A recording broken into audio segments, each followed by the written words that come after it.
today to learn a lot. A couple of items that we know are coming forward in the near future, and it's an opportunity for all members of council to ask as many questions as they want and try to understand the kinds of commitments that are going to come towards us in the next coming months. So with that, I am going to turn this over to staff. Thank you, Mr. Webster. Thank you, Madam Mayor. It's busy times in East Gwilimbury.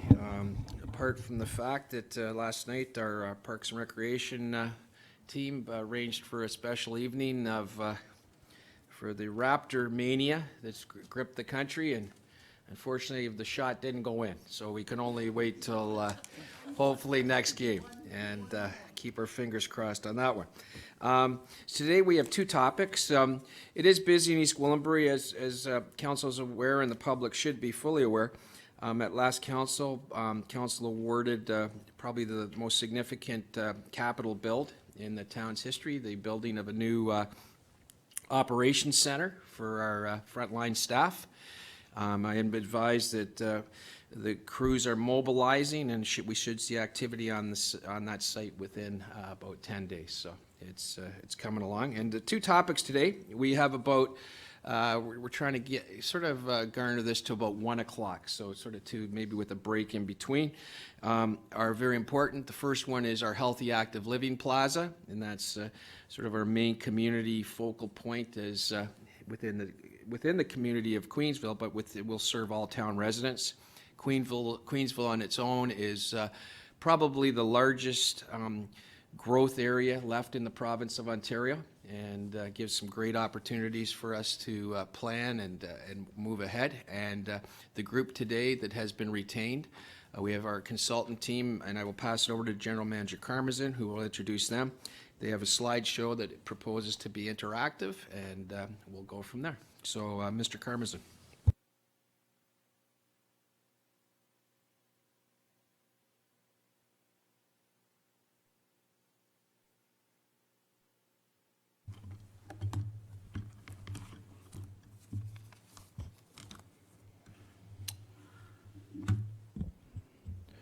Through you, Madam Mayor, thank you, Mayor, members of Council, and residents for the opportunity today to present the Special Council Workshop for the design consultation for the Health and Active Living Plaza project. The presentation today will be provided by the architects who we have with us here today from MJM Architects, Andrew Filarski, Mark Downing, and Andrew Bram, and as well the Town Project Management Team, which will focus specifically on a process we call the Community as a Design Committee. That'll be presented by myself, Aaron Karmazin, General Manager of Community Parks, Recreation and Culture, Chris Catania, our Manager of Municipal Facilities, Rhonda Pogue, our Manager of Recreation Events and Community Engagement, and Monica Michalik, our East Gwilimbury Public Library CEO. I'd like to invite MJMA up to the podium to start our presentation today.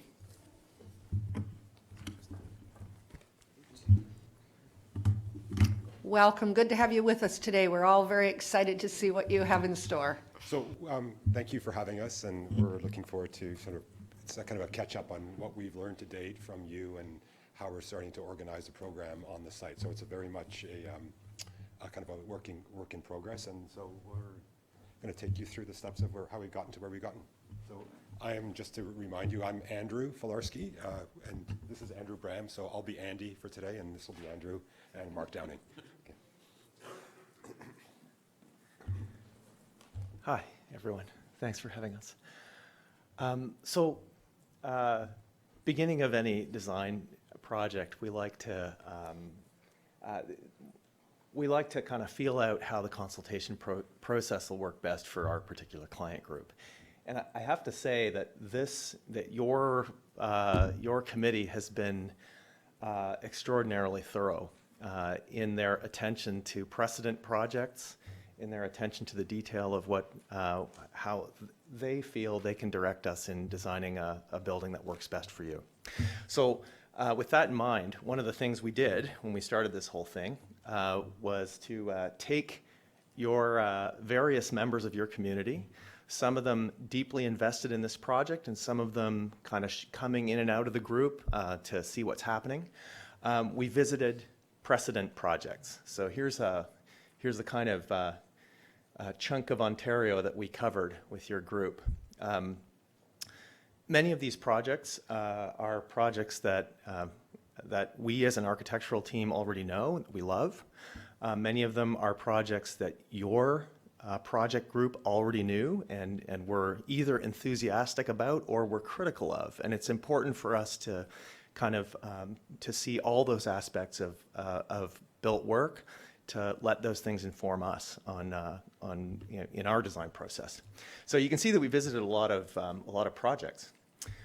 So what we're looking for is overall sense of what the group thought was important about maybe the tone of a building is something that is important to this group. So as an example, this is one of the libraries we visited.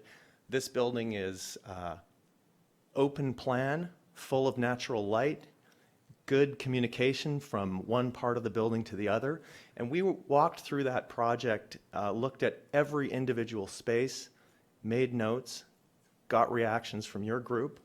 And we did this for every community building type you can think of. So this one's a library. We visited multi-use recreation facilities. This image is of a pool in the Aneen Community Center. I'm sure you know it. It's an absolutely enormous project. So we went through that one in as much detail as we could. Again, looking for that granular level of detail. So we're really interested in kind of documenting how other facilities have done what they do well and how we can improve on it. Regent Park, that's one of our buildings, has a sequence of spaces that involves universal change rooms, something that may be important in the building we're designing with you. We visited some YMCA projects. This project happened to be in a more kind of urban setting, but it's important to see how these projects influence the development of the greater community around them, which is of course something that's crucial for our project with you.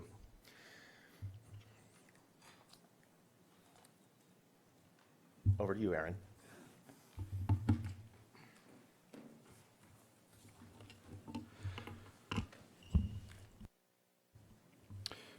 So moving forward, we're going to present as a staff team a concept that we call the community as a design committee. And then later on in the presentation, we want council to participate as that design committee as well as our residents. So we're going to be asking you for feedback on what you would like to see in the Health and Active Living Plaza project.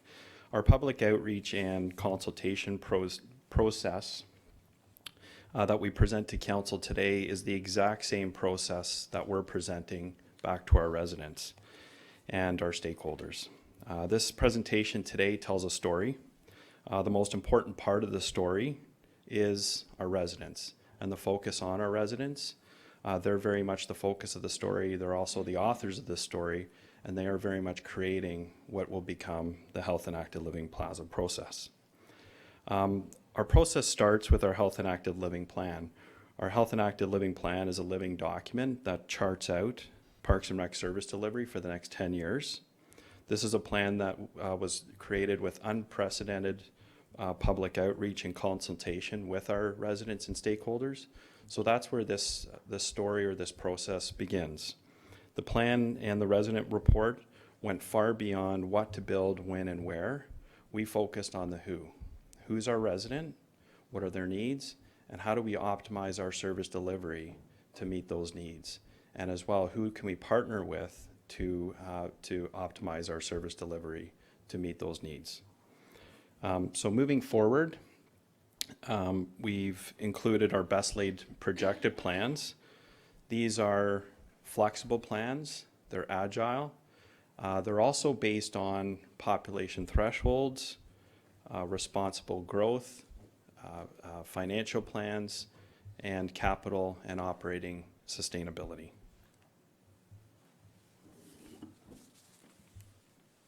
Thank you. MJMA has developed a consistent 30-year legacy of design excellence, developing hybrid public facilities that form the civic anchors and social focus of communities. Projects include high-performance sport, campus, and academic learning spaces, recreation, libraries, wellness programs, aquatics, cultural spaces, sports fields, trails, gardens, and plazas.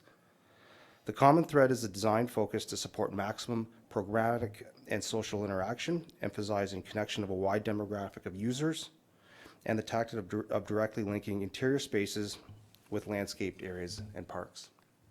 And some of the sample projects for MJMA here, you have Audley Recreation Center in Ajax, Emerald Hills Aquatic Center out in Edmonton, as well as Commonwealth Community Recreation Center out in Alberta as well. A lot of these facilities have the same type of elements that we are looking at for the HALP.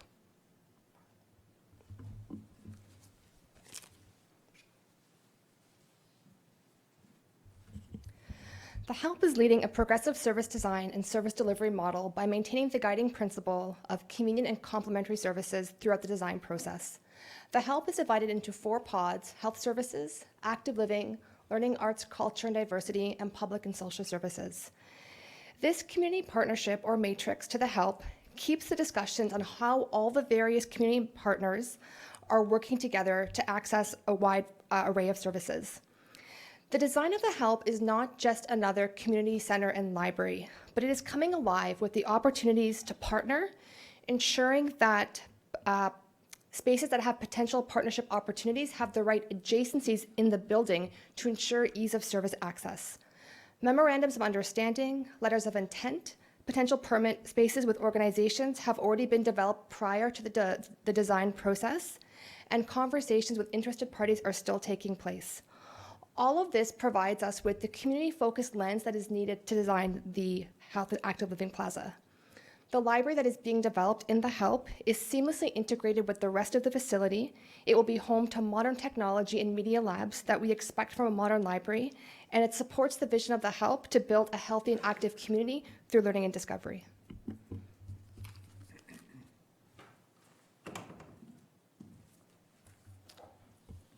It has been a priority for our committee that community be part of the design team. Just as we engage them to help shape our health and active living master plan, it was key that we provide opportunities for the community members to be involved in the HALP design. Community consultations, or what we refer to as the HALP Community Engagement Outreach, has been front of mind throughout this entire process. Our process, which includes tying our outreach to current events, library programs, or school year end barbecues, has made this the most successful outreach in EG to date. Communications helped us design our community engagement postcards, which you see here, reflecting the dates of our engagement events. We currently are booking additional community engagement sessions with our partners, such as the Library Board, our HALP stakeholders and partners, a variety of committees of council, as well as our primary user groups. During these sessions, we will lead the groups through the same presentation that we provide the community at our engagement events. Our CPRC team has been updating our website to include a survey which allows residents to provide feedback on the HALP without attending one of our engagement outreach events. The website will also provide ongoing updates and pictures on the HALP process, allowing us to keep the community involved and engaged. We kicked off our community engagement outreach at the EG Community Open House in April.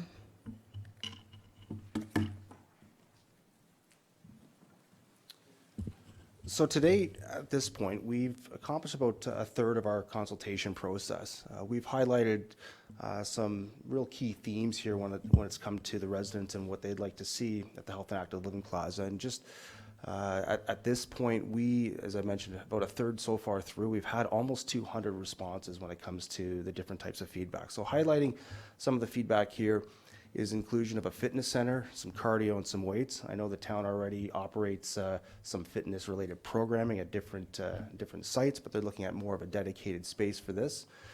Looking at indoor walking and running tracks, so still on that fitness theme. Healthy eating cafe, and then a huge key component of which most of you already know is the fact that looking for aquatics programming, aquatic senior programming, a kids pool, kids swimming lessons. Obviously, we don't have our own facility at this point, so that's been a high topic for the feedback that's been given so far to date.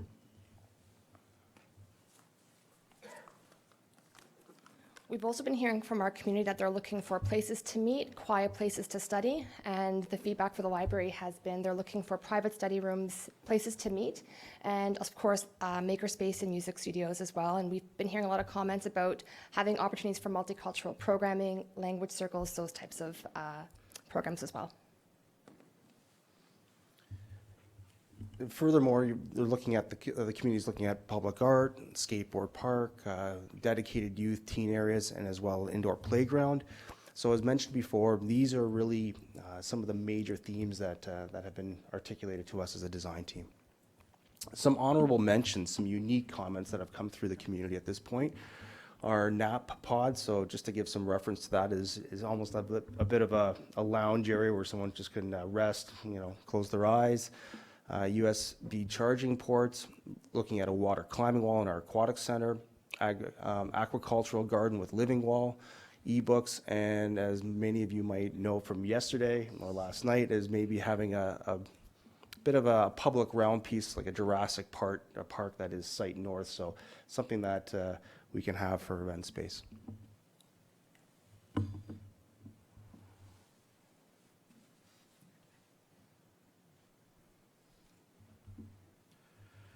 Also, for consideration, on the exterior spaces are both active and passive recreational spaces. In the active area, anything from sports fields to hard surface courts, pickleball courts, volleyball courts, those types of spaces. And then you'll see further in the site planning process some more passive areas, which might be some public gathering spaces, event spaces, outdoor reading gardens and literacy gardens adjacent to the library, areas to play board games, chess, outdoor ping pong, those types of activities. So really dividing up the park space, the 8-acre park space, into both passive areas and active recreational areas. Thank you. So help design the help is the approach that we have taken in order to engage our community. Today, after our presentation, we will lead you through an opportunity to help us design the help. We will take you through the same process that we've taken our community through as we seek your feedback and ideas. Here's an example of what we hope to accomplish by the end of our session with you today. What you see here is an example of what our board looked like at the end of our library community engagement outreach. This approach has given us new program ideas that align with our strategic priorities, as well as reinforces what we already knew through our Health and Active Living Master Plan.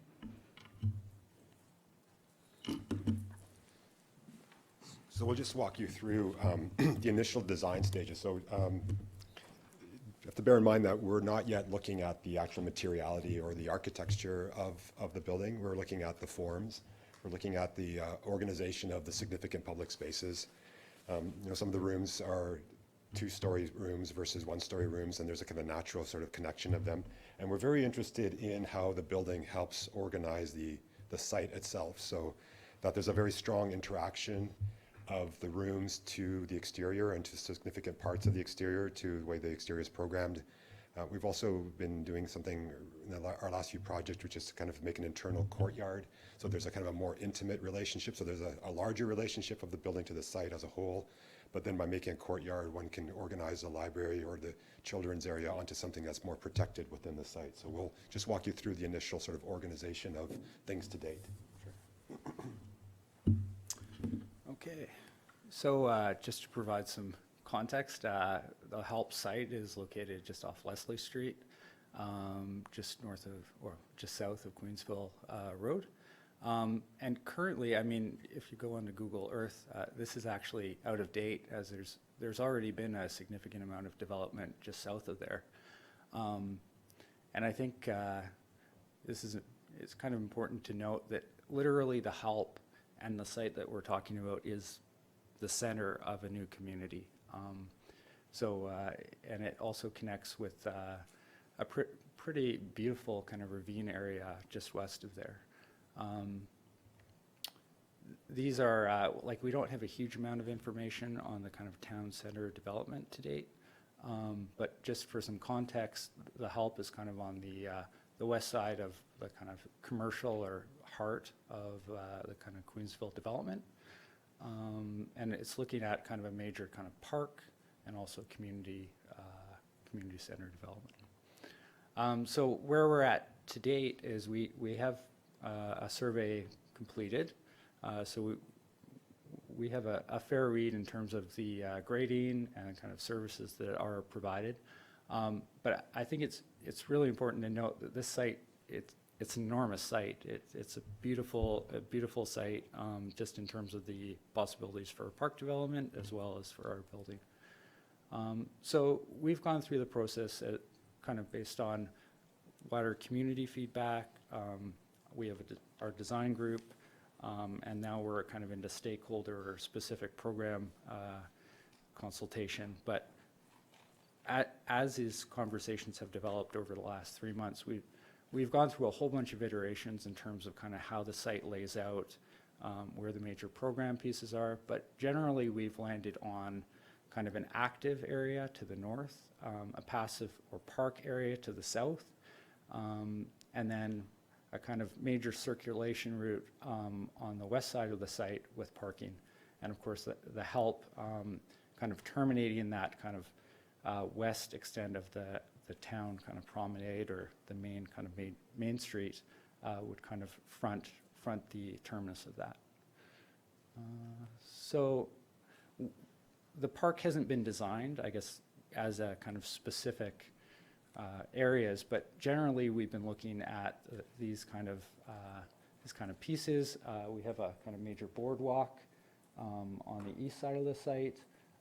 Parking is on the west, and then sports fields, like a skate park potentially, courts, and then on the south side we would have more of an event space, play space, and more kind of quiet repose.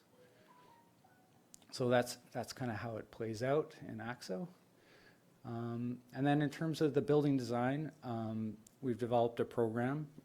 We're in the process right now with different stakeholder groups of kind of going through the requirements of each of these, but we have an aquatics, we have a library, which is 15,000 square feet, a gymnasium.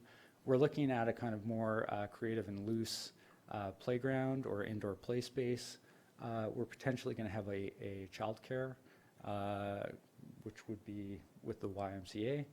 And then we're looking at these kind of flexible pods that would be either permitted out or could be used by different groups. One would be kind of mainly managed by the library. Another would very likely have a kind of barbecue or cooking component to it.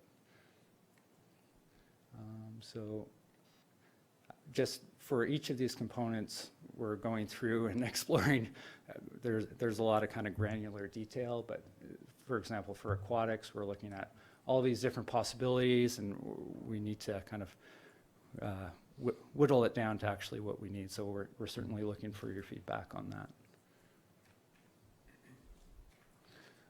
So in terms of the major organization, we're looking at kind of a major kind of east-west boardwalk, interior boardwalk that would act as kind of the social heart of the building. The aquatics would be, we're locating at the northeast side, and the library on the southeast side. And these are the kind of major public faces of the building to the town center. We're looking at a gym space on the northwest side, and then some sort of, well, we're still in development of the kind of play piece.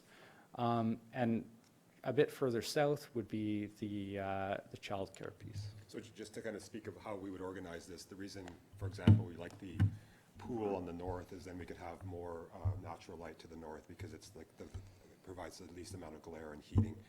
Then the gym could potentially open up to the active playing fields to the north, whereas the kind of more intimate courtyard is something that the library could open up to.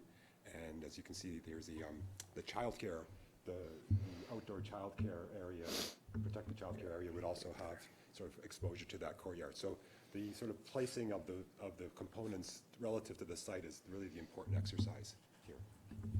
Yeah. And there would be well, these are the kind of program areas. I guess it's also important to note that The change rooms would be kind of used by both aquatics and the gymnasium, which gives us some efficiency. So that kind of chunk works well together, so you don't have to kind of duplicate those functions. And then I guess the other piece that we're really working on is the kind of the connection between, we have the potential for a really beautiful kind of south courtyard space. So just trying to engage that connection across those pieces, so you activate that kind of central courtyard, the central kind of street space and its engagement with this more natural courtyard. And we're also looking at the potential for kind of an indoor track above and some administration space. And this would be the kind of control desk here that would, all of the area behind would be controlled. And we're also designing for the potential for a future expansion for the gym. So we just have to take into account kind of structurally that we need to be able to kind of open that up. And also for the library space, there's some express need for the potential for an expansion to the library. And that's just the kind of relation of program over the 2 floors. So in terms of next steps, right now, we're in the kind of stakeholder engagement phase. So by that we mean we're meeting with kind of specific groups for the library, play, childcare, all for the pod. So there are a lot of different voices in the room for each of these, and I think it's pretty amazing actually. Like, I've been involved with a number of these kind of stakeholder engagements, but I think we're actually doing it right in terms of getting a multiplicity of different voices in the room, and actually making those voices felt within the built form, as opposed to doing it kind of as lip service. So I think hopefully by the end of June, we're going to have the kind of programming piece and those major kind of diagrammatic relationships set in place. And we're hoping to move into schematic design in July and August. Yeah. And of course, what this whole process is about is a building. We spend much of the initial stages of what we do when we work with you in doing drawings. But ultimately, we're not here to do drawings. We're here to administer to the construction of this building. So we'd like to include this slide just to remind everyone that this is a moment like this. Maybe I don't know how to use this thing. That's me on the left. This is a great moment in any project, and we want to just remind you that after all the consultation's over, after the programming's over, we are 100% committed to propel this project to the finish line with you. And with that in mind, we're here to assist in any way we can to be part of the discussion on scheduling, to be part of the discussion on finding a contractor, to be that whole aspect of this process is in our minds from day one, and so we're here to help with that.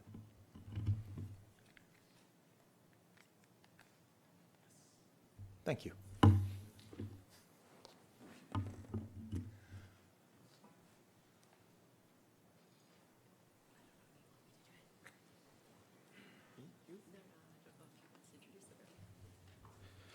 Thank you. Through you, Madam Mayor. We're now going to turn it back to council. And we're here as staff, and we're here as a design team with our consultants to listen and to take note of what you as council would like to see at the Health and Active Living Plaza, and what your vision is for the Health and Active Living Plaza.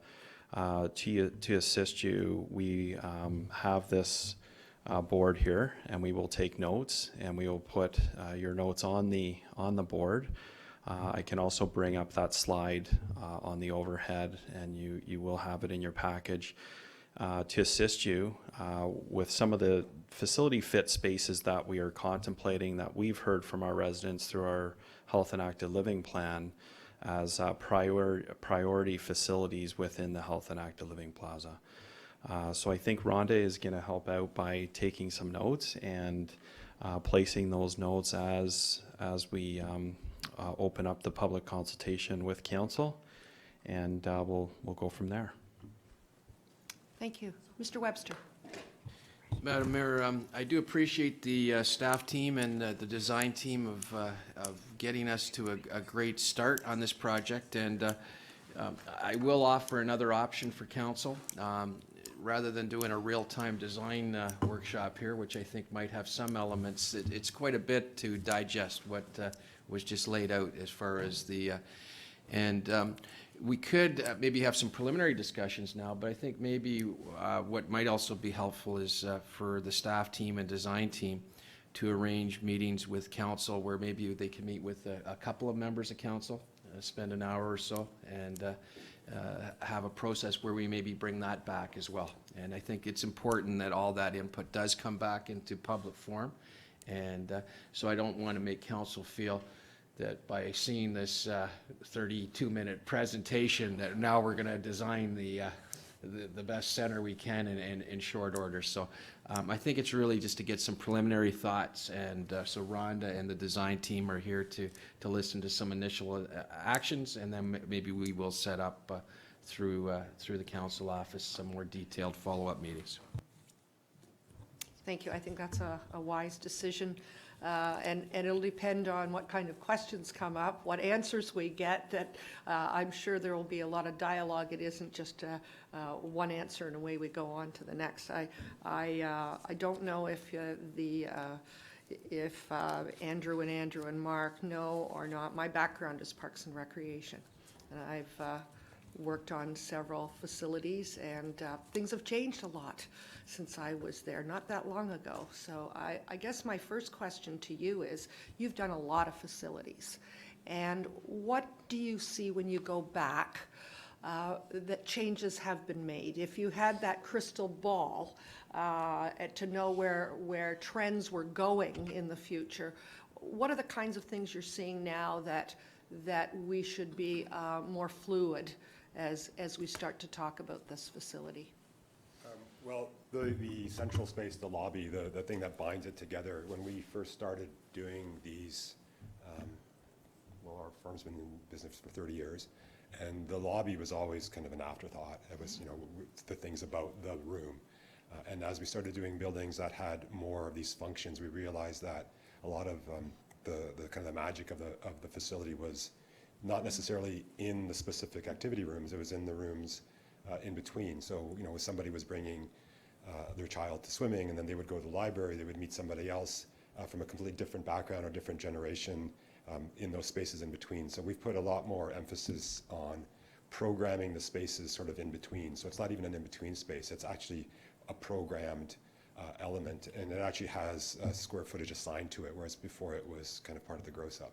And so the transparencies between those rooms is really important, but also the kind of the openness. So we just completed a project in London, London Southwest Community Centre, where the library board started by asking us to have the library as open as possible, like actually open to the lobby. And over the 6 months that they've been occupying it, they've started slowly closing it down a little bit. So there's this kind of, there's this kind of desire to have it open, but then realizing that maybe there was just a bit too much noise, so we have to kind of fine tune that.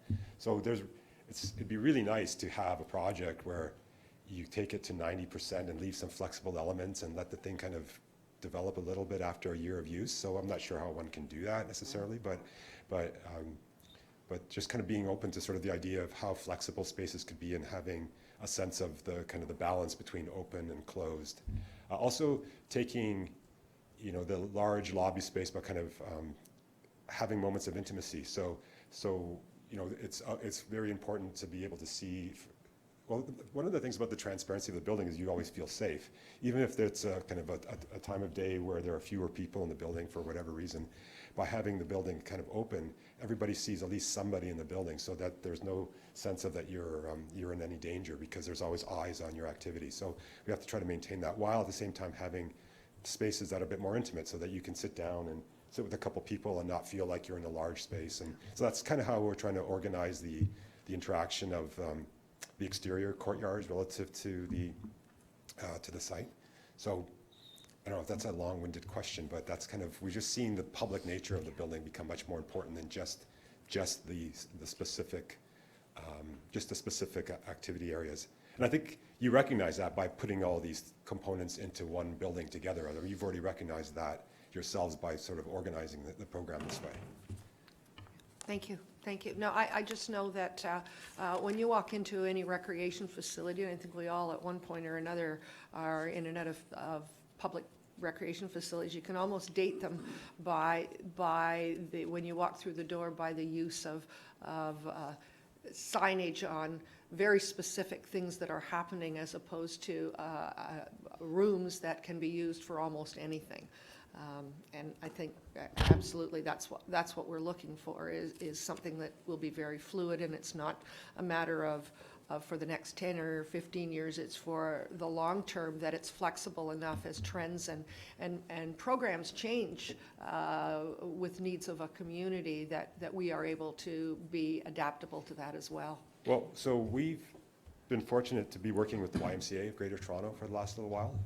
We've built YMCAs for other municipalities as well, and they're the ones that are teaching us about flexibility, because as we know, they've been around since before basketball has been around and now the same space has gone to basketball, pickleball, everything else, and they've actually, you know, we used to use a lot more sort of masonry, for example, because we thought it needed to be very durable, but in some spaces they actually prefer us to use drywall, because 10 years from now they may want to demolish that wall and kind of completely reconfigure it. They're the people that had squash courts that have now since been sort of opened up to weight rooms. So we're learning a lot about that 15-20 year kind of perspective from them. So that's something that we're fortunate to kind of, you know, because a lot of community centers don't have that. A lot of communities don't have that experience. They're operating one community center in their lifetime, whereas we are getting, you know, 50 years of background from the Y in terms of flexibility. Thank you. We're fortunate to have you all, so that you've got that experience and are able to recognize that on a regular basis. I've got a lot of questions, but I'll open it up to members of council. Councillor Persichini. Having said what the mayor said, I also have a background in fitness for 38 years of myself, and also working for another company for 10 years. So somewhere old enough to remember Big Tanny's days. And and I also feel that I used to look at the things and experience things through other facilities in North America, and checking them all out, and to get ideas, and like you have done to the YMCA and many other things. And I think it's important to, you know, why reinvent the wheels if it's out there, and just have to, you know, have your own kind of feeling to it when you do build. But having said that, I think the most important thing is we listen what the people in the community want. And I have some stuff here. Fitness and cardio. Given there is some residents requesting fitness weights and cardio, would like to recommend we consider a small scale back contracted fitness providing in most modern space, 3,000 to 5,000 square feet, that would generate some revenue for the town. As an experience of an interest of the request for the proposal could be provided proposals for contacted fitness providers for the weights and cardio only, and generate some revenue for the town. Is this an idea? So how we could generate some money, and would that be ourselves setting us back and someone else? So we'll put it out there and see who, you know, what's available, and then see what, you know, we can get generate some money.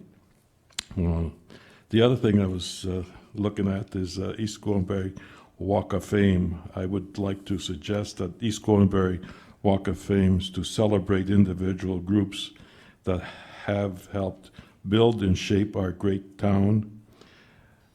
These could be individuals, groups that represent the characters of the community, values and attributes, and have made contribution in the many different ways of arts, culture, sports, entertainment, history, public service, health and wellness, et cetera. I haven't gone to the last year to the Walk of Fame evening dinner, and also have talked to a lot of people down there. I did generate some interest of some concept that how they've started, and I was fortunate enough to meet the person who was the founder of the Walk of Fame, who's a friend of a friend, and I'd like to pick her brains, and maybe I can have our councils and here to give us some feedbacks if this should go forward, any of this, because we have a lot of smart people here. I'm just giving some ideas, but we put all our heads together. I'm sure we could come up with something for us to be proud. And in this community, I was talking about the outside, but I need to find out more about it, and so I can bring back to the communities here. The next thing that I was thinking about is we're working with a general manager, name the public art.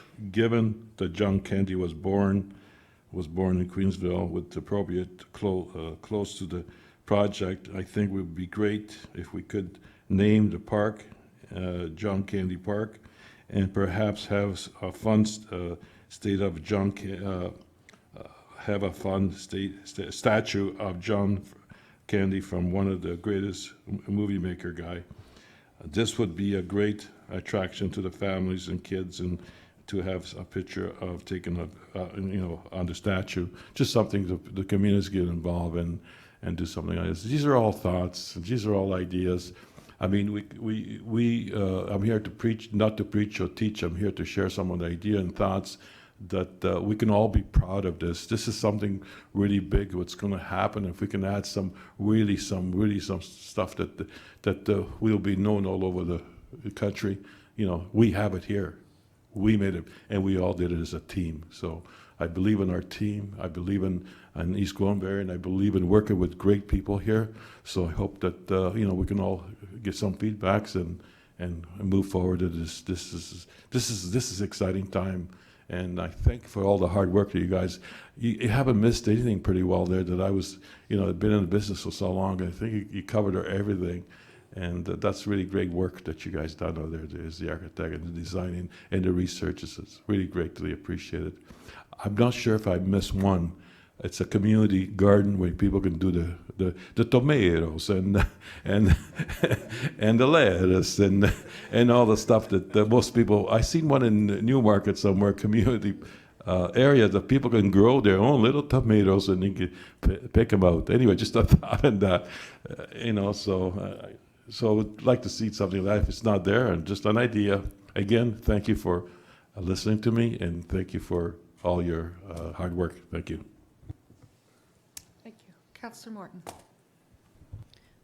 Thank you, Madam Mayor. I actually like Councillor Persicini's garden idea, because you do see them popping up, the community gardens, you do see them popping up all over the place, and it would be a great location to have one like that, and parents and grandparents teaching children how to grow vegetables and what they really do for them. The Walk of Fame, Joe, is another great idea, but I would like to see if through staff, if there's an opportunity for council to do a road trip to maybe look at some of these buildings that are already there, that where you've got your ideas from for what may be in East Gwilimbury as well. We did that, I believe, when we were redoing the arena and how we wanted to see certain things, and it certainly helped us when we were doing that. So I'm hoping that it's something that council can get an opportunity to do sooner than later, before we get too far into everything. And perhaps that and how long it's going to take us to build this, we should be getting in touch with the Raptors now so that we can book them for the Jurassic Park site north, and see how they, at least maybe they could be part of the opening ceremony. So if someone would like to make note of that, just so we can get our request in first. That's a good idea. Councillor Crothers. So just to kind of go back on the community garden, we're actually doing a project with the YMCA who's building a community hub with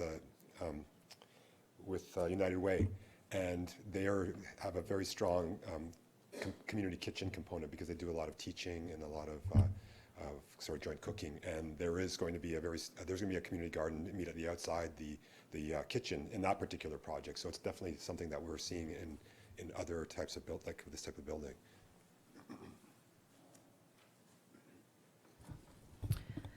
I like the idea of a community kitchen. I think that's something that would be well used in this space.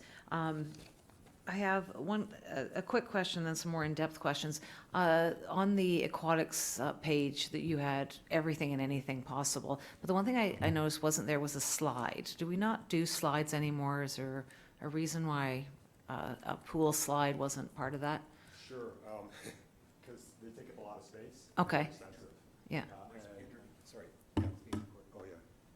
Sorry, they if you have a certain size, basically you're going to lose one of your basins if you put in a slide. They just take up a lot of space. Okay.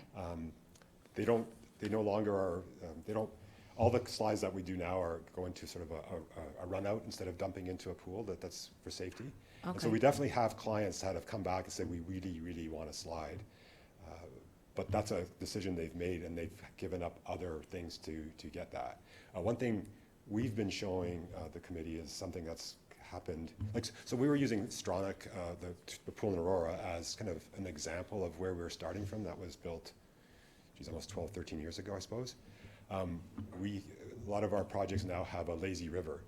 And we've introduced that kind of concept, which we're getting some feedback on, and it serves two purposes. It's a fun thing for the kids, but it's also good for rehabilitation. So for older people, you walk against the current, so it's a very good way of exercise. So it has a double function. So I think we've seen more of those as opposed to a slide, for example, because a slide, you have to have a guard at the top, a guard at the bottom. You're losing kind of two people. So there's a lot of commitment if you want to go into that direction.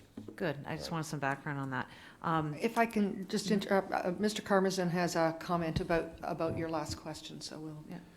Thank you, through you, Madam Mayor. Also to the slide comment, when you actually look at the amount of hours the slide actually operates, it's actually very low percentage-wise. I think less than 10% of your total pool operations, because you have to have guards both at the top and the bottom of the slide. And as well, there is, through the public feedback process, I believe we've had very limited comments out of the 300 comments we have received back. Very few have included slides. Slides are also, there's risk management, they're a TSSA regulated amusement device, so they're highly regulated. And as well, they are very costly, and they take up a very large footprint within the building. One of the items we have heard significant feedback on is water play features for children and families, which would still have that watertainment, which is the trend now, is watertainment, and having features that would be geared more towards children and families that you could have open, again, more than you would a two-story slide. Okay, thank you. That's more than enough information on that. I'm looking at the play space and the indoor playground. I know a lot of people requested that. What age group would that be geared to? Through you, Madam Mayor, that would be a junior/senior play space. So that would be for children as well as teens as well. So it'd be both a junior and senior play space. Okay. I'm looking at that and seeing a huge area dedicated to that, and I am just wondering about it maybe being a very narrow segment of our population who would use it. I sort of envision the play spaces as being integrated into the lobby. Some of the pictures that we saw had the climbing cave and stuff like that. So as parents are waiting for one child who's in swimming or at basketball, there would be places in the lobby where kids could play, as opposed to one big dedicated space. My next question is around the program space. We talk a lot about program space, but I'm just seeing the 3 pods as the flexible program space that we were talking about, and I think there needs to be more. I don't think that is anywhere close to enough for the type of things that people want to be doing. So I would like to see more of those pods, and especially if they had folding doors between them so that they could be opened up to bigger spaces or smaller spaces. One of the things I can see that being used for is something like yoga. So, them opening up onto the courtyard where they could be doing outdoor yoga or meditation, or coming indoor depending on the weather, I think would be quite nice. And as well as in the library, and maybe this comes more to when we get a little farther down into the planning of the library, is the study rooms that we see at the Aurora Library. I think are fantastic. They fit, just a couple of people in there at a time. So if you need to meet with someone, you can close the door. The doors are glass so that it's private but still safe. So I could see doing a row of those in the library. And then I also just wanted to reiterate what Councillor Persicini was saying about some fitness space with weights and bikes, as opposed to just the gymnasium, but having a area where people can be doing individual activities for fitness. Thank you so much. There's so many good things I could say, but I'll give you my feedback, and love everything I'm seeing. Thank you so much. Thank you. Councillor Foster. Just a couple of statements. First of all, again, I agree with what Councillor Persicini was mentioning. Anything to do with a fitness center that may be able to create a revenue stream, possibly, is certainly worth looking at. Joe's experience in that field may be very helpful to us. You did speak about the reuse of space inside, and I think that's something that's going to be important. Our staff are going to have, I guess, a toolkit to go back to some years in the future where we decide that something has not worked and it's not a good use of the space. There's lots of things on that list that are maybe wants rather than needs. My first thought is when we realize we don't have people sleeping in the nap pods, we might want to use that space for something else if it doesn't work out. And maybe just a statement about the future, if we are able to get together, smaller, 2 or 3 of us at a time, as CAO Webster mentioned. I would certainly like to look at more information about a phased approach exactly. I mean, I know this is a grand plan, it's going to take a long time, but financially, if we're looking at how we're going to pay for it in the future, it would be certainly nice to know, how the building can be kind of put together in certain phases, and I know we'll get there, but to have an idea how that might work. And maybe not so much the design part of it, Madam Mayor, but the partnerships that we may be able to come up with in the future to make this turn real for us. But a great presentation. I think you've hit on just about everything, and I certainly look forward to seeing where it goes from here. Thanks. Councillor Persicini. I just kind of remember that we did take a trip, as Kathy was requesting, which is probably good for the new council. Down on Niagara Lake, we saw that facilities. It was really good. I think Aaron was driving. I don't know if that was good or not, but it was a fun day. And we also went to the YMCA in Toronto. We also visited that at the time. So all these things, they're all, our colleagues are coming up with some great suggestion. I think is good, and that's it. Thank you. Mr. Webster. Madam Mayor, there's one topic I did want to bring up that wasn't part of this exciting design up front, and it reminds me of former chair of York Region, Eldred King, who would quite often see the great plans, and his favorite question was, what the heck is this going to cost? And the provincial government has just last week, Bill 108 received royal assent, and I appreciate through your network of colleagues, we're getting information. And one of the things that will impact the center for sure is Bill 108. And what it does is it changes the worlds of development charges fairly significantly. Our treasurer, acting treasurer, Warren Marshall, is currently reviewing it. We'll be bringing an update to the 18th meeting. But what we know is for facilities such as this, they will now become part of what's called the community benefit charges world of funding. And we're hopeful that that won't reduce it. It'll just be a different name of funding these much needed community facilities. But we should bear in mind that there are many changes through the Bill 108 that we're still reviewing, and these will all be part of bringing forward these plans as well, as the funding of them obviously is critical as well. Thank you. I had a couple of comments and questions just to finish off. Knowing that our town is going to ultimately, it's planned for 150,000 people, we need to keep in mind that this is the facility. We know we have smaller facilities in other hamlets, but the plans long-term was that Queensville would be a substantial community, and that Sharon and Holland Landing boundaries would be expanded significantly, that they would really become one community for the benefit of transit and a variety of other things. So I think we need to keep that in mind as well. The community organizations that we see across the bottom and all their logos, I'm wondering, I know it might be more specific detail, but how do we accommodate them?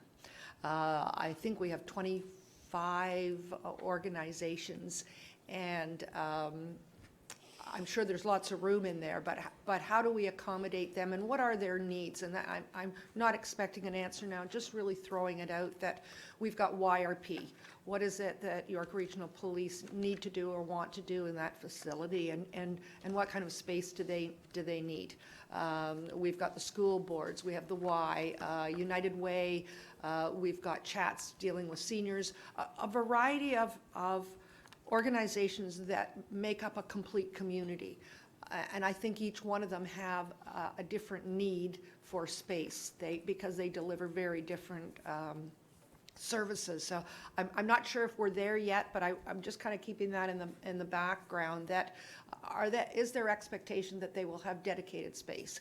Is it that it will be fluid, that today one group is here and tomorrow another is? Are there groups within that list that South Lake Hospital, are they looking at something that they're there all the time? So I just throw that out to think about that as we start to move forward with this. The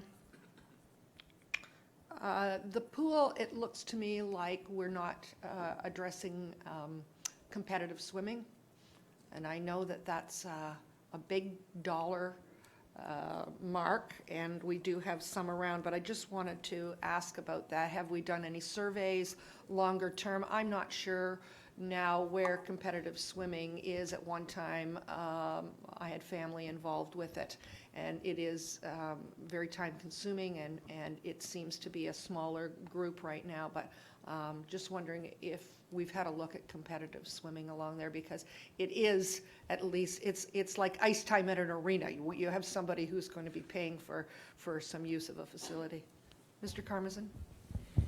Thank you. Through you, Madam Mayor. We have left ourselves some flexibility to be able to support a swim club or a master swim club, namely by sizing the pool appropriately with 8 lanes and some starting blocks.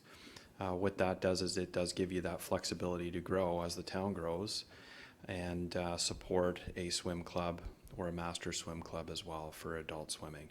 What this facility will not do is replace the Pan Am Games Center, the U of T Pan Am Games Center, the Markham Pan Am Games Center, or the Tobacoke Olympium. Those are 50-meter pools, which would be double the size of this proposed swimming pool. Those are competition venues that will host high-level competitions, elite competitions, and swimming competitions. We're proposing that this pool could support a swim club, but not destination for competitive swimming tournaments and competitions. It could host swim meets amongst the club, invitational meets amongst the club, but not destination provincial swim meets that those centers would normally host because of their adjacencies to hotels, restaurants, those types of amenities. So to answer your question, yes, on a phased approach, we could definitely support over time a swim club or a master swim club. Thank you. That makes sense. As long as it's on the radar at whatever point, and pools can be flexible as well with trends that are going through our community. I want to talk a bit about public art in the facility. I've just come back from Quebec City and I've seen a lot of public art and know that they have a policy in place that 1% of every project is public art. And so I think this is a prime opportunity to take a look at what we might be able to do. Sometimes it's not expensive. It doesn't need 1%. Sometimes it's in the design itself of public art. So I just want to float that one out there and to keep it in mind as we move along. We don't have a policy, but perhaps now's a time at some point to have a discussion about it. I think that's all I have. Sorry, you had asked about trends, and it's so ingrained in what we do now that I completely forgot about accessibility and sustainability. You know, accessibility standards, we look beyond the building code. We look, you know, there's a great standard that was developed by the City of London, FADS, and we just do that as a matter of course. You know, in comparison to the 8-lane pool in Aurora, this pool will have a ramp access, for example. It's just a given that we do that. And we're also very interested in sustainability. There's no sort of, there aren't any kind of high-tech sustainability sort of things that we're looking at, but perhaps we're going to explore, for example, natural ventilation in the gym and play area, give that a real sort of, you know, see if it's feasible. So it's a trend, but it's also just a given in what we do. But like if you were building a community center 20 years ago, you would be maybe fighting for these things or having to make a decision, or you'd be arguing about somebody to get it in. And now it's a given that those items will be addressed in the project as well. I didn't ask about it. It was a given in my mind. Thank you. I'm not seeing any other questions. Mr. Webster. Madam Mayor, if I may make a couple of other observations at this point, early stages of the development of the centre. Councillor Persicini mentioned John Candy and the prominence he has, and the main street that would go in from the south to this is John Candy Boulevard. I don't know if a lot of people are aware, but in the fullness of time, John Candy Boulevard is to propose to connect with Morel Boulevard and become a very significant roadway. And part of our discussion in our second workshop is about the need for better integration of planning in our communities long term. And there's really a missing link of a roadway and pedestrian way and a transit way that would be north of Mount Albert Road and south of Doan Road. And that's one of our topics of discussion.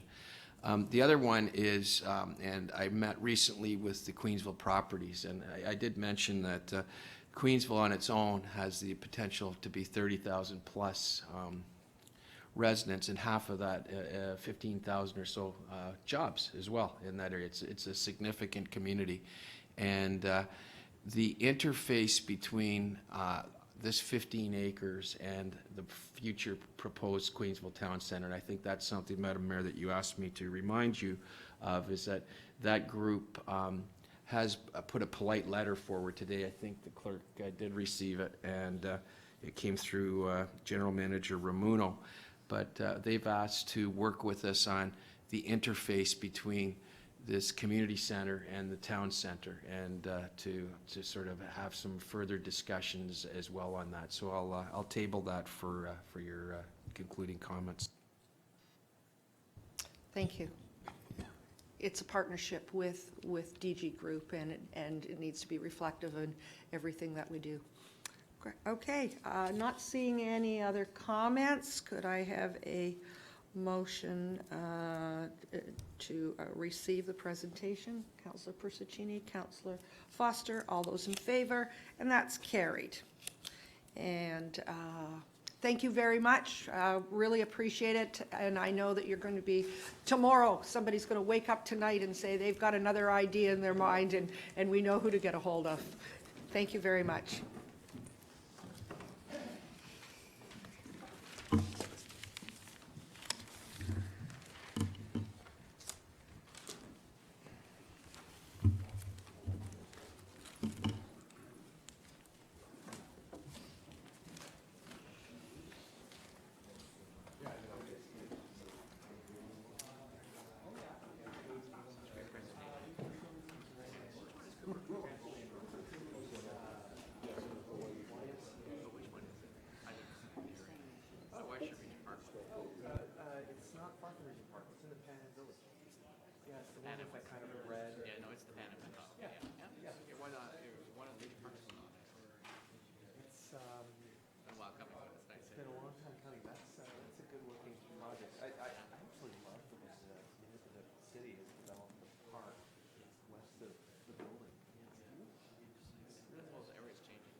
So I think we should receive that letter at this point. Would you suggest that?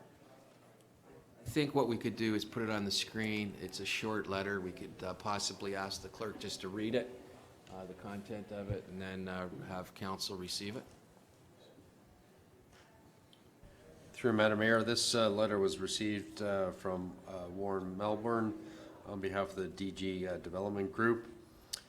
And it's with regards to your HALP workshop presentation. It reads as follows. On behalf of Queensville Properties Development Corp., we are pleased to see the progress of the HALP project as it enters the design and site plan stage. We look forward to reviewing the conceptual design and understanding how the HALP is proposed to interface with the town center lands. Given the importance and magnitude of this project, we believe that in working together we will achieve the best possible outcome. Moved by Councillor Morton, seconded by Councillor Foster. Any questions on this? All those in favor? And that's carried. Okay, and we now, our second topic for our growth management presentation is about growth management. Thanks. Okay.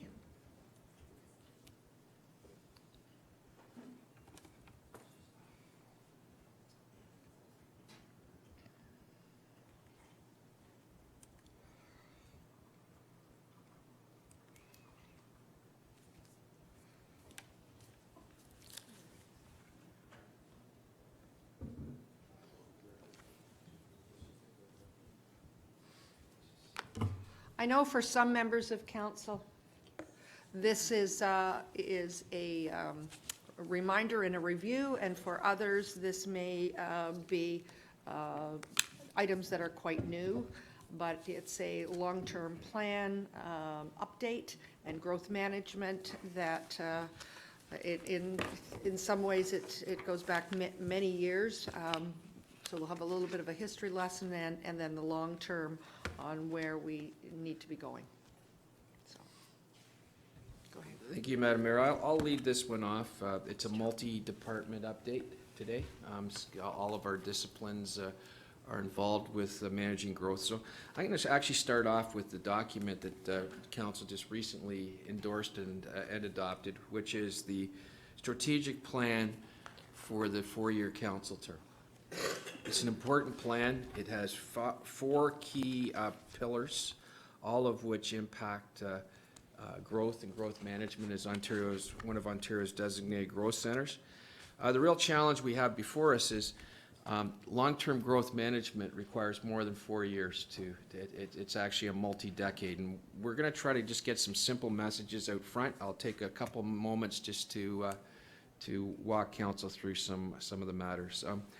Our initial slide of growth, I tend to find that a lot of the discussion becomes housing and how many new residents and how many new houses are built, and we seem to get a little fixated on that. And really what we want for a balanced community is the ability to have a town where you just don't have folks living here, but obviously they're recreating or recreating here on our fantastic trail and park system.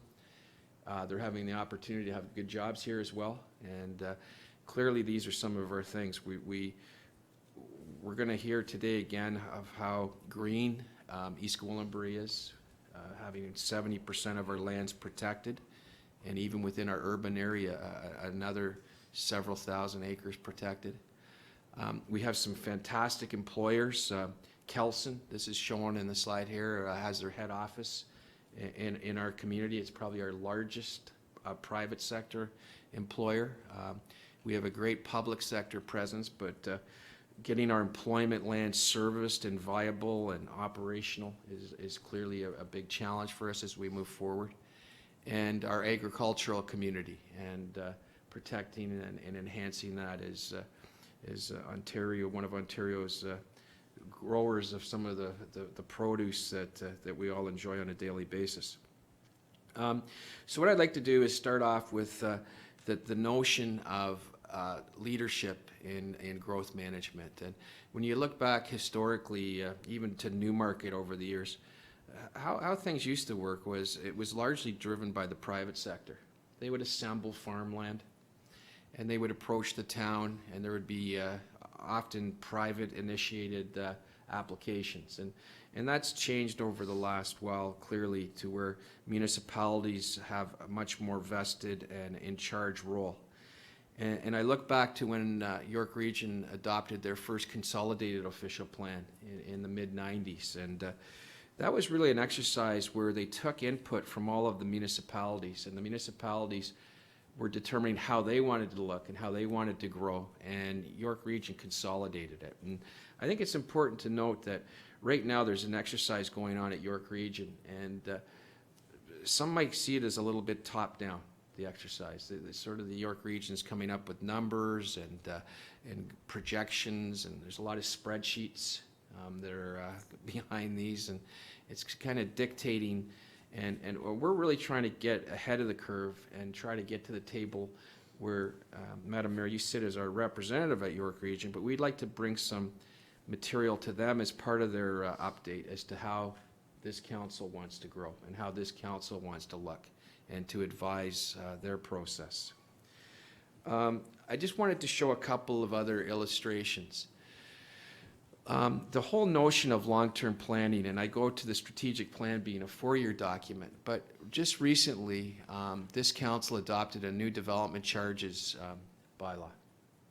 And that bylaw by its nature was based on master plans from both a water and wastewater and our transportation and our parks and recreation and our active living that were based until 2041. It's a multi-decade process.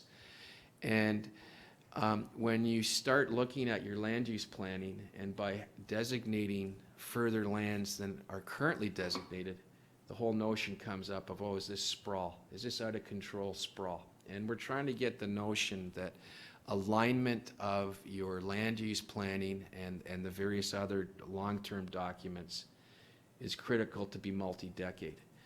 I think we can speak to Queensville. And Queensville, we know, these are some recent examples that we have knowledge of. Queensville was approved as a community plan in the early 90s. And it took almost 3 decades for the first building permit to be issued in Queensville. In 2010, Town of East Gwilimbury Council approved the Green Lane secondary plan and as a notion, and then had to go through a process of regional conformity. That on its own took 8 years for the Green Lane secondary plan to be formally approved. And I would challenge anybody at this point in time to suggest, are we soon going to see building permits issued on that corridor, or are we still into a multi-decade planning process? And I think that's the notion of long-term planning. It has to be well prescribed. I think council has the opportunity to put excellent growth management phasing policies and requirements for how they want to see the built form, and possibly raising the bar from where we even sit today. The last slide I'm going to use is to take a look at Sharon, and this is just a, it isn't a Google Earth one, but if you look at the east side of Sharon, which was the estate lots that were built over probably, I guess, late 70s, 80s, and 90s, you can see for 1,000 homes that were built, the very limited park space that was incorporated into that. And that's shown on the east side of Leslie. And then you look at the newer forms of development and green standards that have been put in place. And so you see almost double the housing units in Sharon West. But look at the green systems and parklands that have been introduced into that community, as far as making it a healthy, environmental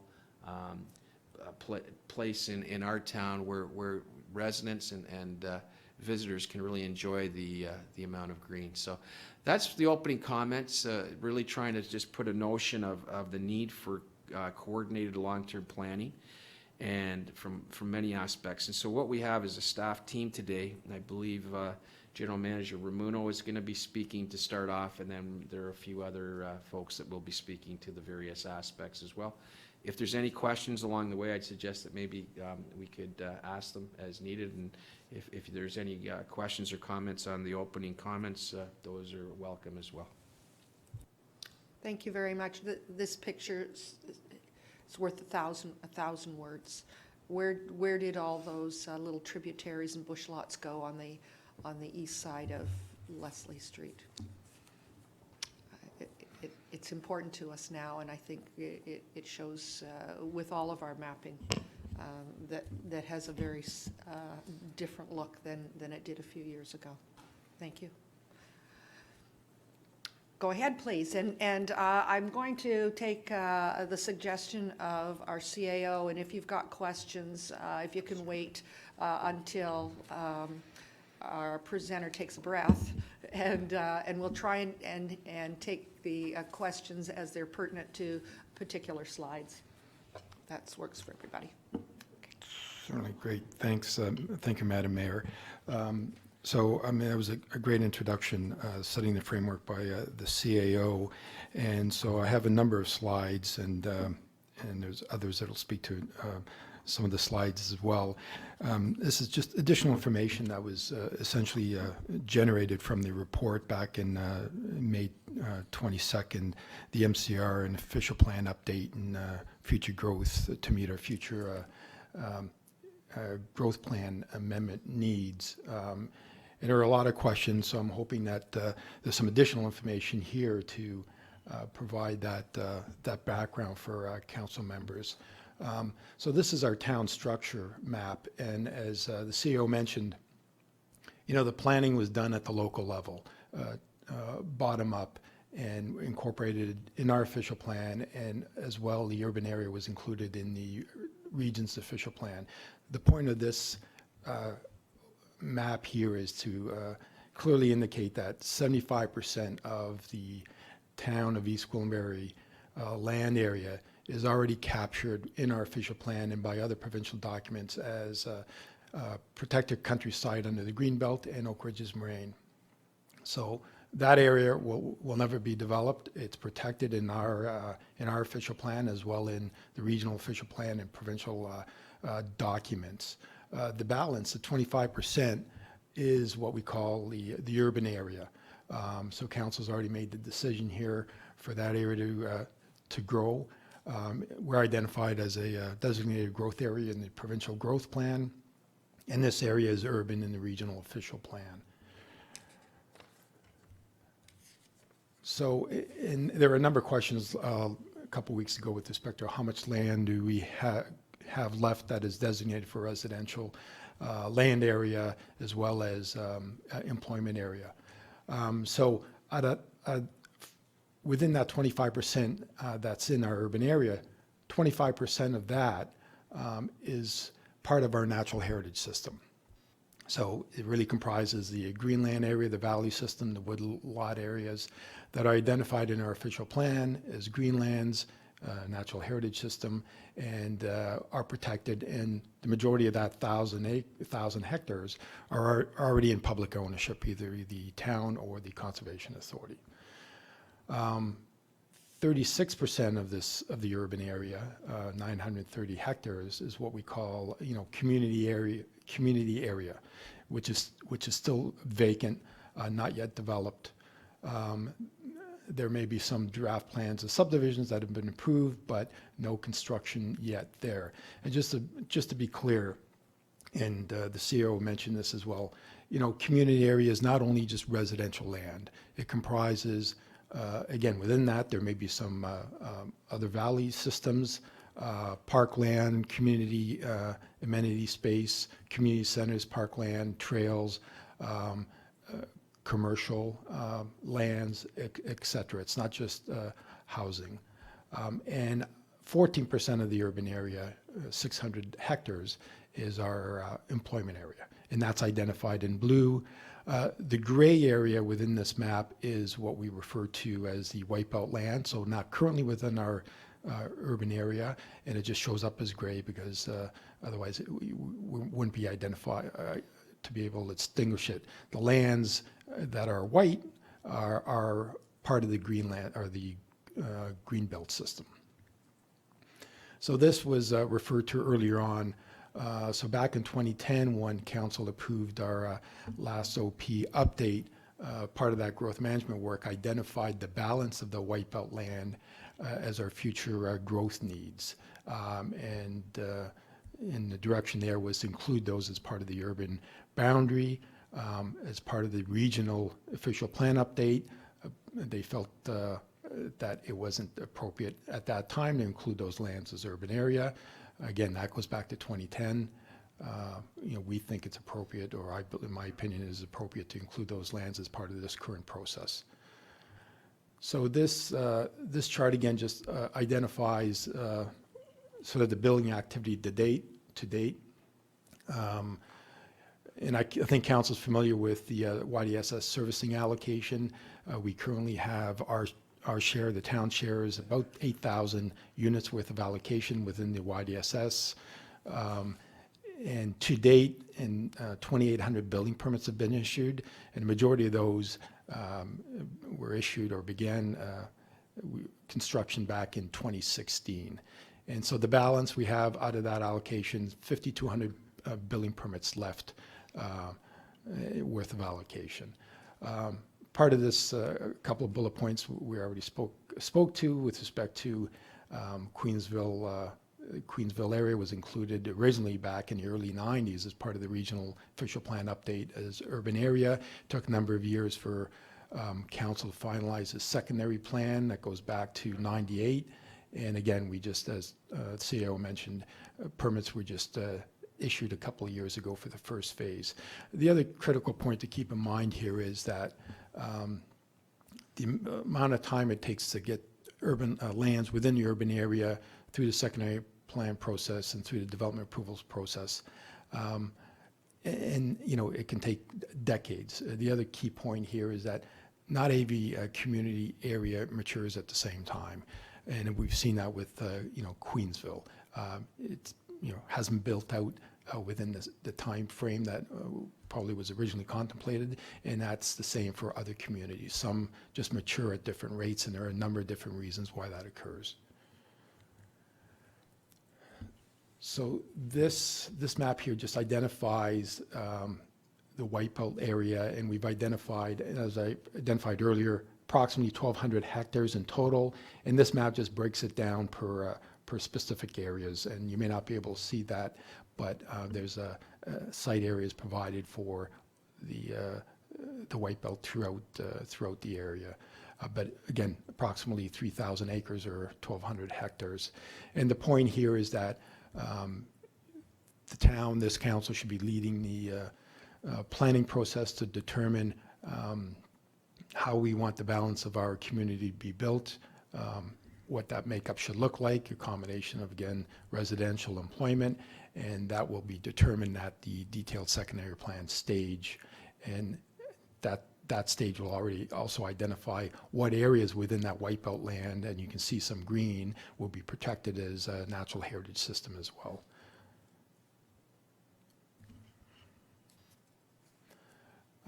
So this is just our population employment growth chart included in the earlier report.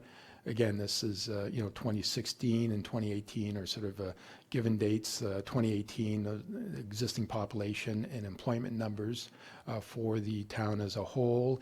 And again, these are just projections based on our official plan and the regional projections, how we see the community growing out over the next couple decades. The 50,000 population figure and 19,000 jobs, that is really tied to the YDSS, and we have enough capacity through that system to build out to 50,000. Beyond that, we will need the Upper York or an alternative to provide the servicing capacity for those areas. Again, key here is it's not just population, but it's additional employment land that are identified within those, I'm sure will be identified through those white belt areas, specifically along the highway corridor. And the ultimate goal here is is in accordance with our policy and the regional policy is to have one job for every 2 persons within the municipality, providing those job opportunities for our residents within town. This is really just a timeline and why it's critical to include the white belt lands as part of the current regional OP update and our OP update, just because of the amount of time that it would take to bring those lands within the urban boundary for the region to complete their process, for the town to complete our OP update. Could be subject to appeals. And again, within the OP and secondary plan, council would have the ability, working with stakeholders in the region, to ensure that we have the appropriate phasing policies, and we can, I'm sure there'll be questions about that, to put provisions in place to ensure that we can direct when and where the growth can occur, and ensure that our existing communities are substantially completed before we open up new areas. But key point here is, it could take 10+ years to bring those white belt lands into the urban boundary and to begin the secondary plan process, and not to mention the development approvals process that would be required with respect to subdivision site plans and zonings for individual parcels, and all the background work that would be required, including the public consultation. The next couple of slides are really related to our infrastructure department work with respect to water wastewater master plan, update of that 2009 plan, as well as the transportation master plan. These are documents that are aligned with the planning framework of 2041. What is key here as well is to accomplish the comprehensive build out of our community, to make sure that the infrastructure and growth are aligned, so we can optimize the infrastructure that we're putting in place today or over the next couple of years, that they are sized appropriately to accommodate the future build out growth of the town. This is a key map here. I've included it in our earlier report. Our 2010 transportation plan is within our official plan. It identifies a number of mid-block collector roads that connect and knit our communities together, communities of Queensville, Honolulu Landing, and Sharon. And those road infrastructure, future roads, run within the White Belt area. And so that's why it's critical that the planning for these areas should be done at the same time as we're planning for our infrastructure, and those roads are built in a timely fashion, ensure that those communities are knitted together. And so we complete these, or create these complete communities. This slide I'll turn over to our Deputy Treasurer, Mr. Marshall, just to speak to some of the financial aspects of the future growth.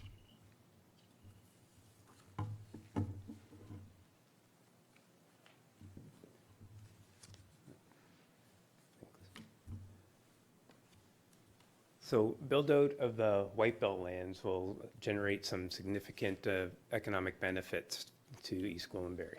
So we've shown a couple of these benefits here on the slide. I just want to point out that these estimates are fairly conservative. They're based on current rates and current legislation, so they're quite conservative. As you can see, the development charges will be about $2 billion of development charges generated from development in the area, and about $95 million of annual property taxes that are brought in upon full build-out. In terms of employment, once the build-out starts happening, the first phase construction-related development or jobs are generated. So when you estimate the type of jobs, it's not just the trade-related jobs. It's engineering, it's project management, it's surveying. It's a vast range of jobs that are related to the construction of the build-out. And when you estimate it, it's typical that when you estimate these type of jobs, the number of jobs that are created, you use a multiplier effect. So a range and it's based on construction value. So there's a range for every $1 million of construction that occurs, a range of 8 to 30 jobs are created based on that $1 million. So we've taken an estimate of 10 to 15 jobs that are created per $1 million of construction value. So there's a potential of 60 to 90,000 jobs that could be created during this build-out. So that's just the first phase. So once build-out happens, people move in and start spending in East Gwilimbury. And we know that once residential development happens, retail development follows.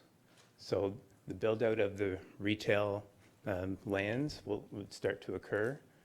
And as well, once you have the build-out of your employment lands, not only does that help generate the non-residential assessment that you need to have a balanced assessment base for financial sustainability of East Gwilimbury, it will also create the high-value jobs that will enable residents to both live and work in East Gwilimbury.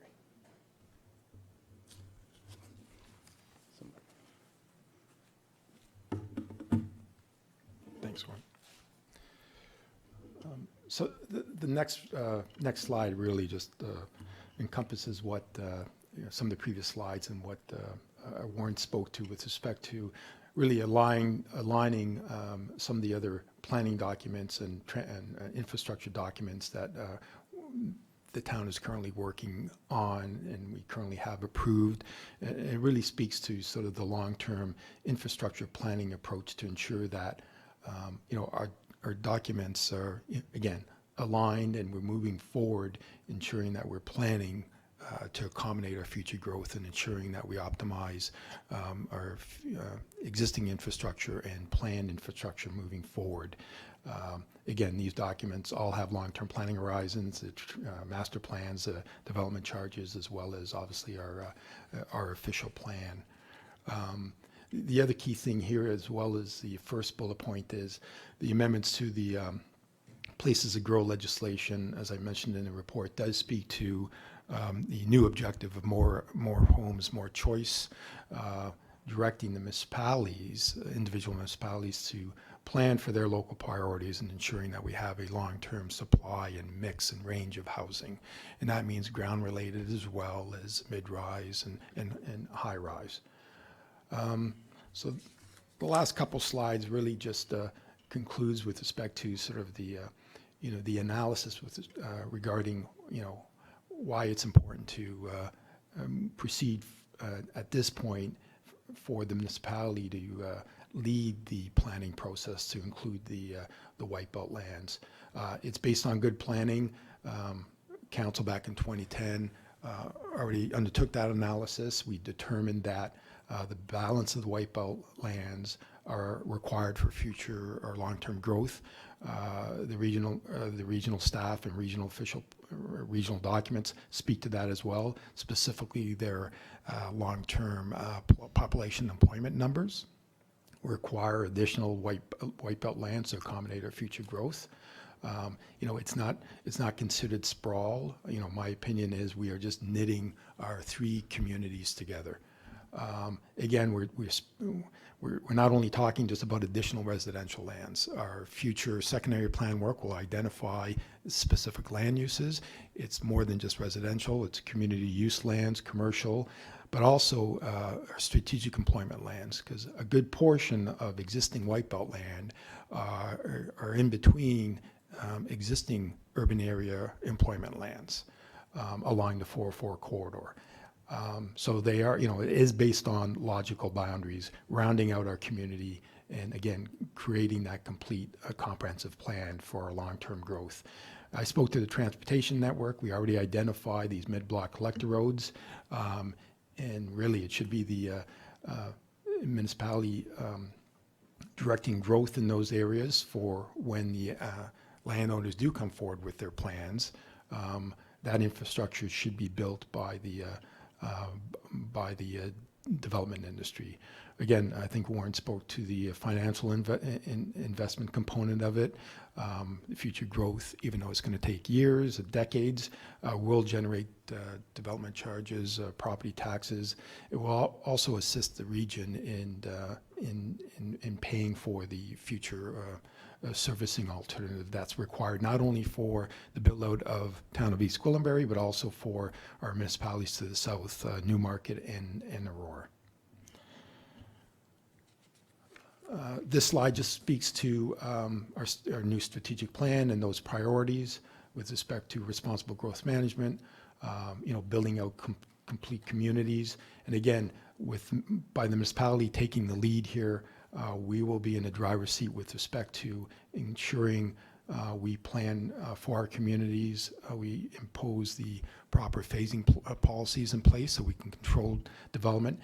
The other change with the Planning Act now, there's the ability for private appeals.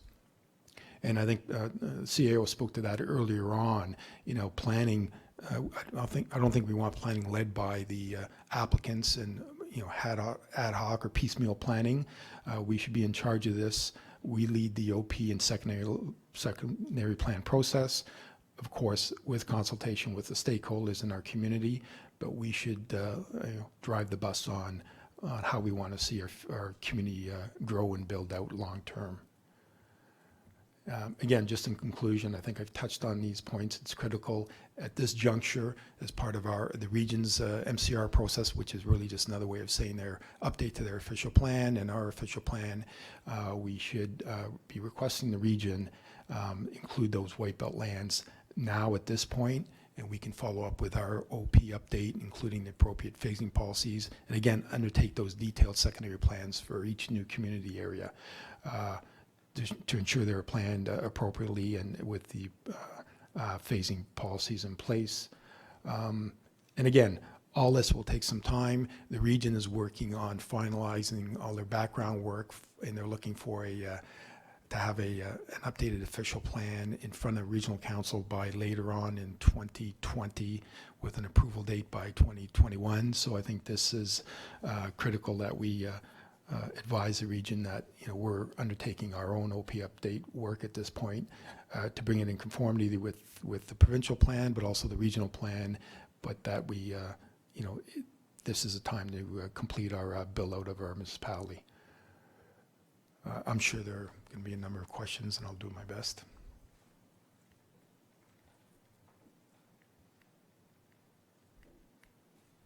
Councillor Foster. The one thing that jumps out at me, and I'm not sure whether this is a fair question to throw at you. A lot of this white belt land, all of it was recognized 2010 and maybe even before that.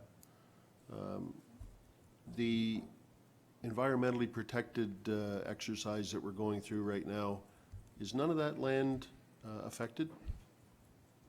I'm thinking specifically about some of the land north of the Queensville Side Road around the second concession.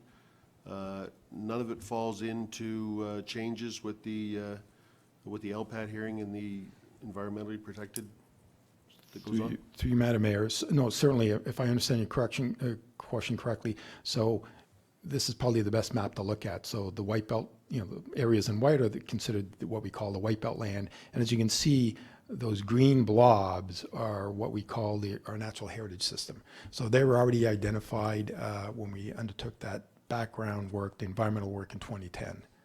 So those are areas at a high level that are environmentally sensitive. And if those areas are brought into the urban boundary, they will be protected. It's the areas around them that are developable. But once we do the detailed work, we'll be able to further define those greenland areas. But they will certainly be protected. They are protected now. Councillor Crothers. Thank you. Thank you for putting this presentation together. It's very thorough. I'm just having a little bit of trouble aligning our residents telling us that they don't want growth and hearing that, we have to do this and, connecting our communities and that sort of thing. I think our residents want distinct communities. So there's nothing in this presentation that convinces me that we should be bringing the white belt lands into the urban area. Quite the opposite. I would like those white belt lands, at least a majority of them, committed to stay green, because that's what our residents tell us that they want. Since I've become a councillor, I keep hearing reference to our obligations to growth. Mr. Webster has mentioned that we're an Ontario Growth Centre. You've made reference to the regional plan requires use of the white belt lands.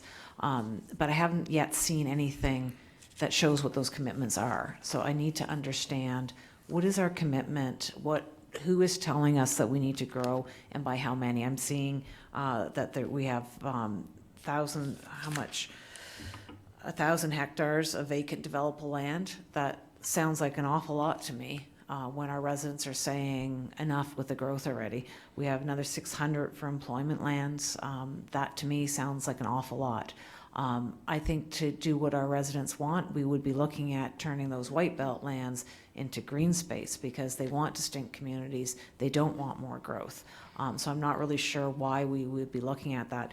The one slide that talks about economic impact, I thought was very one-sided, because it does show how much revenue the growth would generate, but it doesn't show what the costs would be. And we know now that with growth, there's costs that we have to assume, building roads and that sort of thing. Our development charges were based on that. This isn't, free money where we get to build, extra things with. This is money that we're going to use to build an extra fire station that's going to be needed, that's going to be used to build, in the education component of it, extra schools, extra roads. So to me, I see it as a huge cost of development, and the economic impact slide just shows the one side of the revenue, and I would like to get a sense of what the costs would be associated with this kind of growth. And one other comment that I want to make is every time we talk about jobs, I think that absolutely we need employment lands, but I don't want us to have the false assumption that when we build employment lands that the only people they're going to hire are people from East Gwilimbury.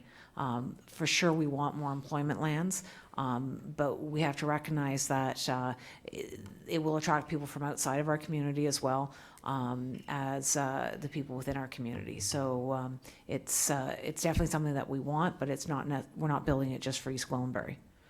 Thank you. If I can just, I'll start with the first question, and I think the financial question I'll turn over to Warren or Tom. But it was, Councillor, it's a good point with respect to, you know, using the some of the white belt area as a buffer or an urban separator. That's a good point, and as part of, and so again, this is the white belt area.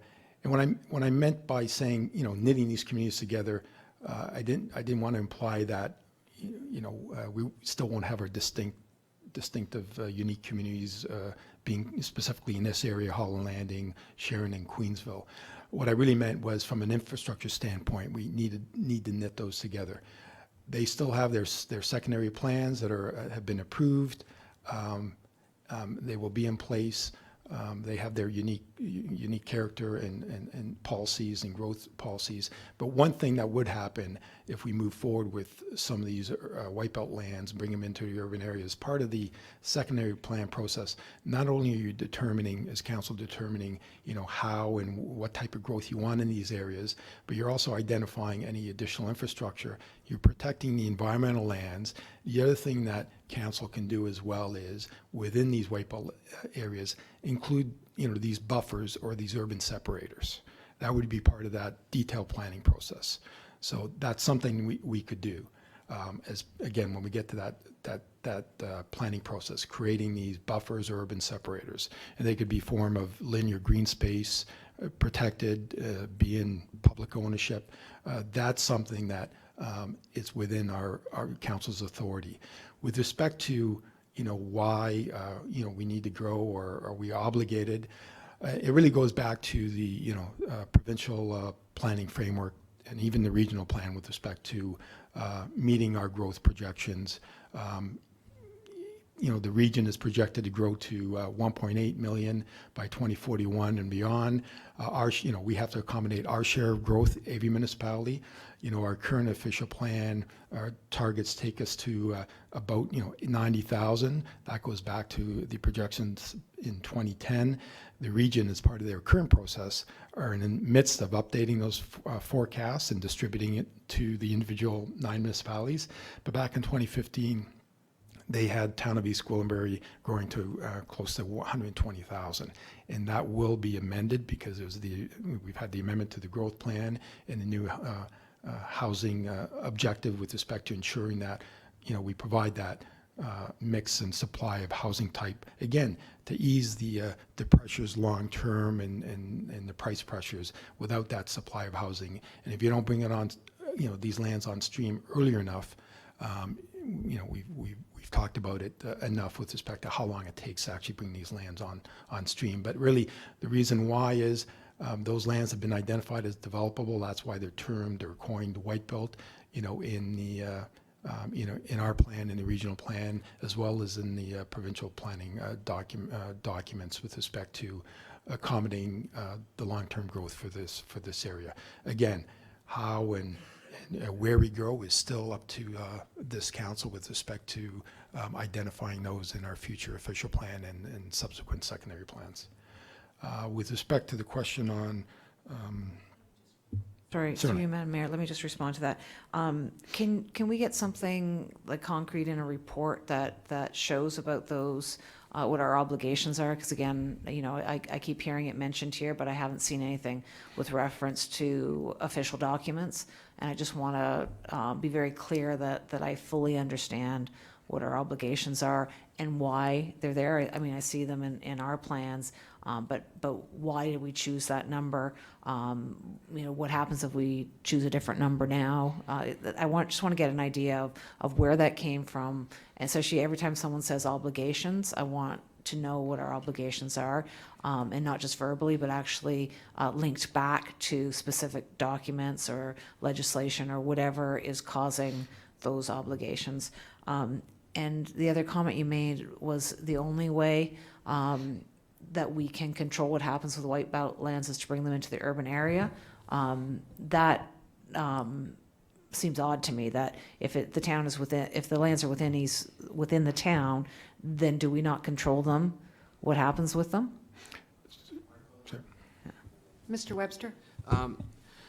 I think that the comments you've made are all viable and deserve answers. And I guess where we are today is this is an introductory report on growth management that takes a slant of being a designated growth center and what type of decisions might have to be made. Council can choose to make other decisions. So let's put that on the table right now.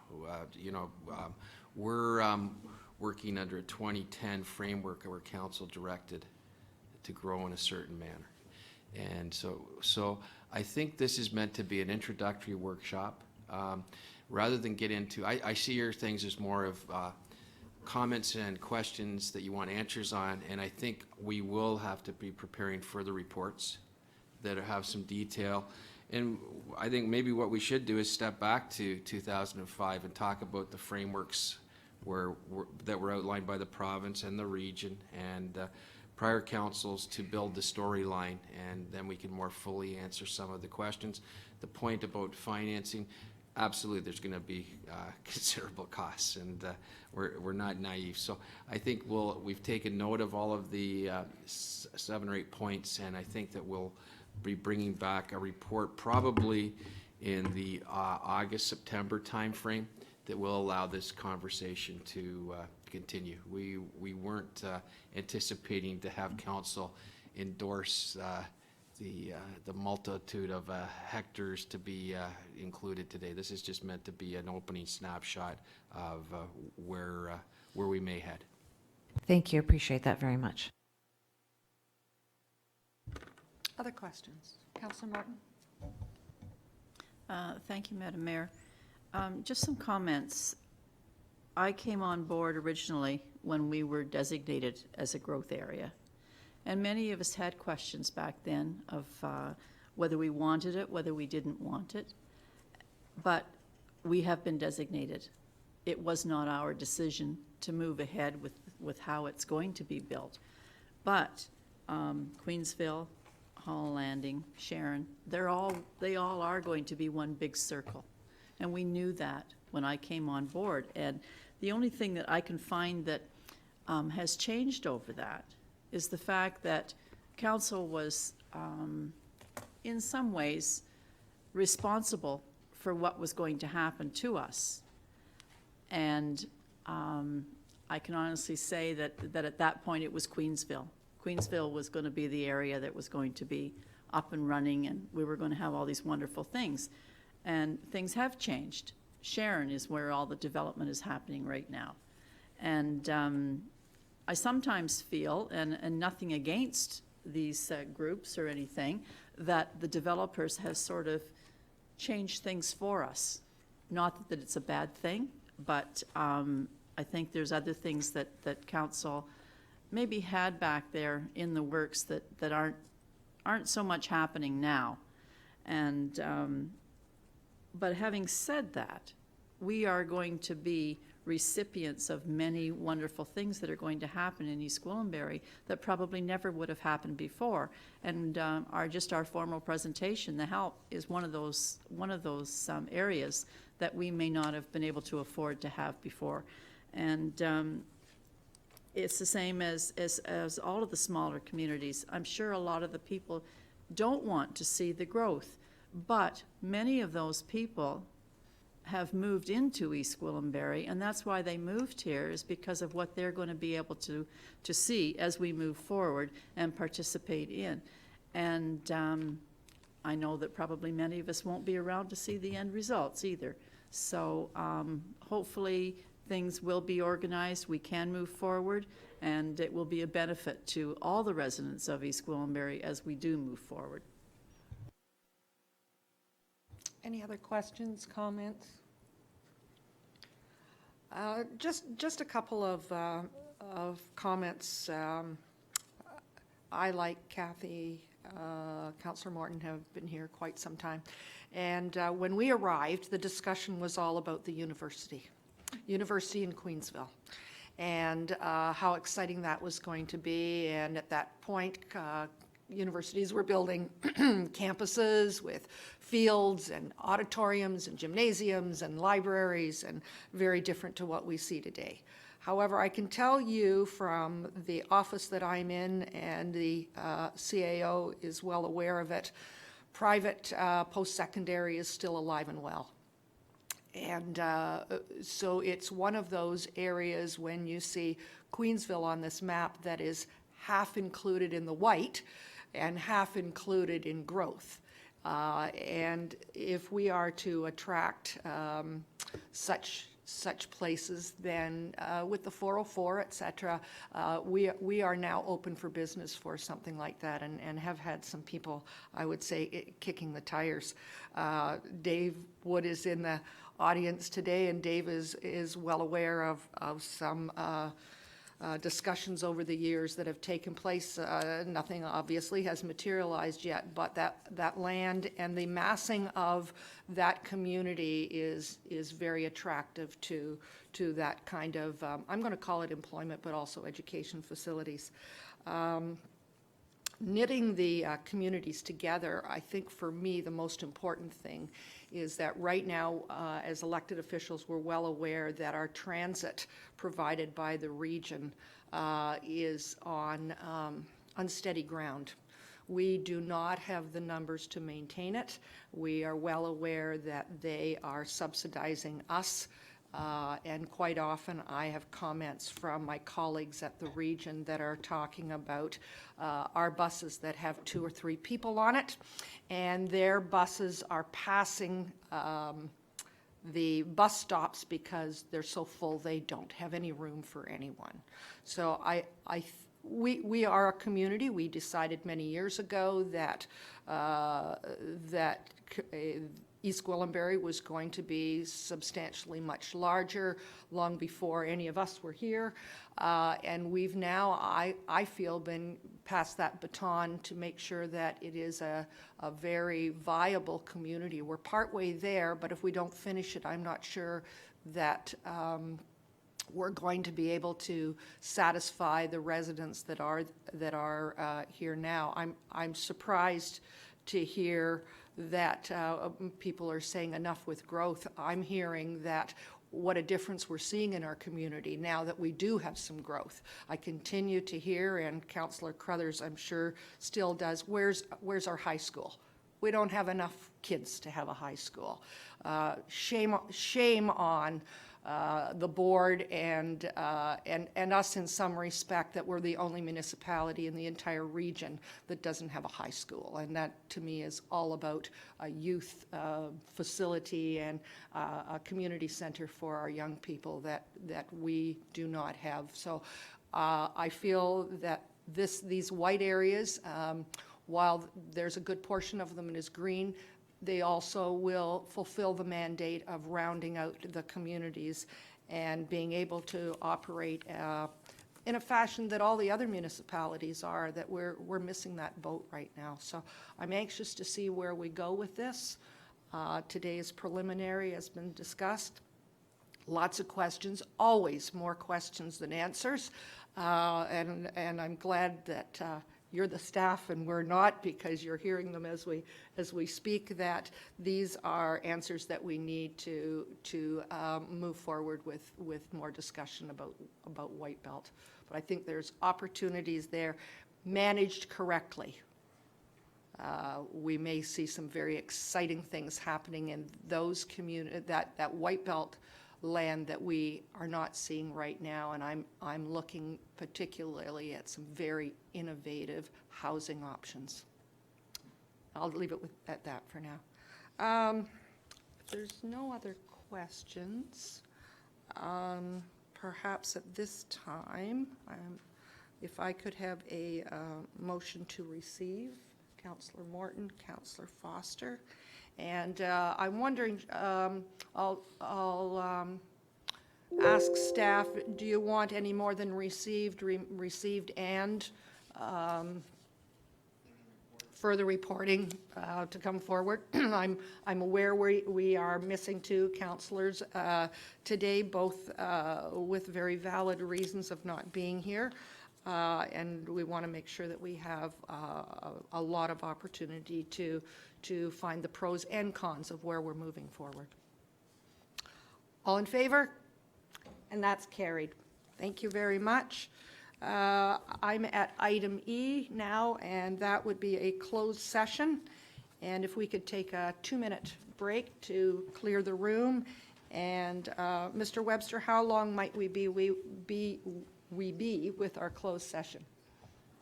Be hopeful, Madam Mayor, of about 15 minutes. Okay, thank you very much. So we'll just take a 2-minute break and be back for private session. Thank you.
Municipal Act, Section 2392D.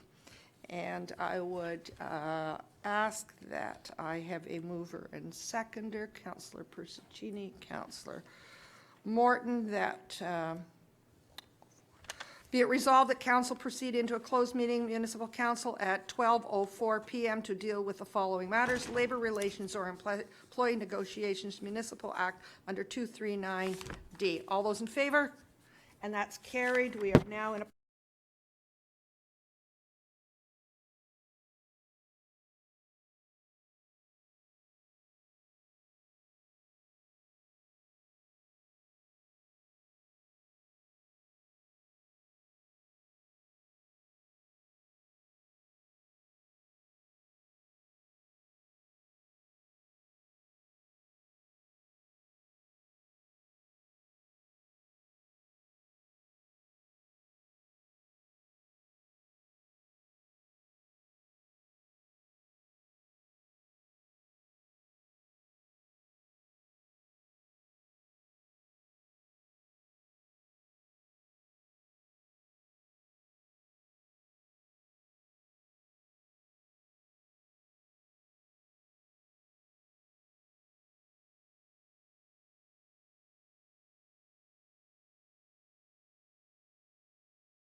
So, Madam Mayor, if I may, before we get to confirming bylaws, we just need your formal rise and report from closed session resolution with regards to the time, and that directions provided to staff.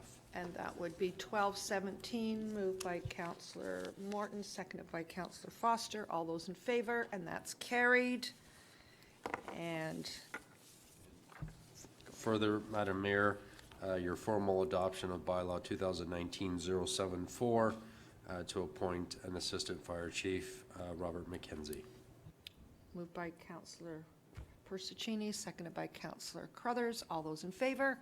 That's carried. And an adjournment at 12:17, moved by Councillor Persicini, seconded by Councillor Morton. All those in favor? And that's carried.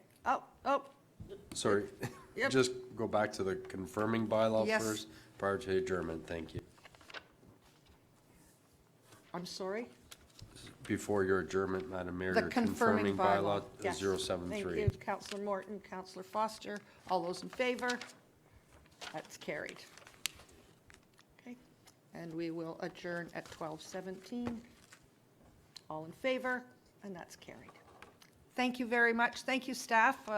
Great morning of learning. I really appreciate it. This is how we are able to keep up because it's moving pretty fast out there. So thank you very much. Look forward to the rest of the